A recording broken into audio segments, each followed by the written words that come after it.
La maison Auré est emblématique des façades écran de style créole. Cette villa est construite en 1827 par M. Le Bidan. Elle porte le nom de ses derniers propriétaires, les époux Auré, qui ont modifié cette façade. L'histoire de la maison Auré commence au début du XIXe siècle. La parcelle sur laquelle se trouve la maison est issue du démembrement du grand emplacement des héritiers de la famille Le Bidan, et c'est Hippolyte qui tire au sort le lot numéro 5. Le terrain est alors nu. C'est donc lui qui fait construire la maison et ses dépendances. Les premiers éléments architecturaux sont les portails en fer forgé, en créole barreau, donnant sur la rue. Le portail le plus important est celui qui se trouve dans l'axe de l'entrée de la maison. Il est encadré par 2 piliers en basalte, roche d'origine volcanique, et marque l'entrée d'un jardin remarquable et dessiné dans la plus pure tradition française. Le jardin se déploie du mur d'enceinte jusqu'à la varangue.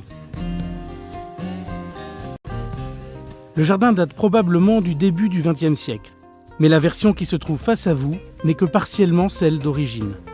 Le jardin a été en partie modifié en 2008 lors de la réhabilitation de la maison. Le caractère rigide du jardin à la française a été adouci pour les nouveaux occupants.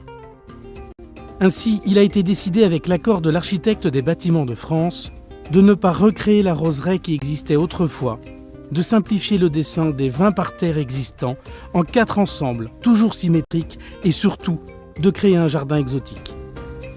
Le rendu final est un compromis entre un jardin à la française avec ses éléments historiques caractérisés par les parterres de tuiles, les bassins datés probablement de la seconde moitié du XIXe siècle, l'allée centrale et un jardin tropical, moderne, paysager. La maison est véritablement mise en scène par le jardin. Elle est très élevée par rapport à la dimension de la parcelle, comme le voulait l'usage à l'époque. Cette façade écran d'inspiration néoclassique date des années 1940.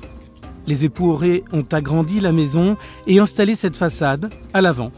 Cette pratique permet d'afficher un niveau social élevé, alors qu'à l'arrière, le volume initial du corps de logis est souvent bien plus modeste.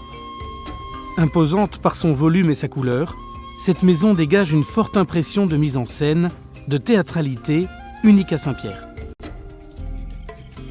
Cette villa créole est désormais la résidence du préfet des terres australes et antarctiques françaises.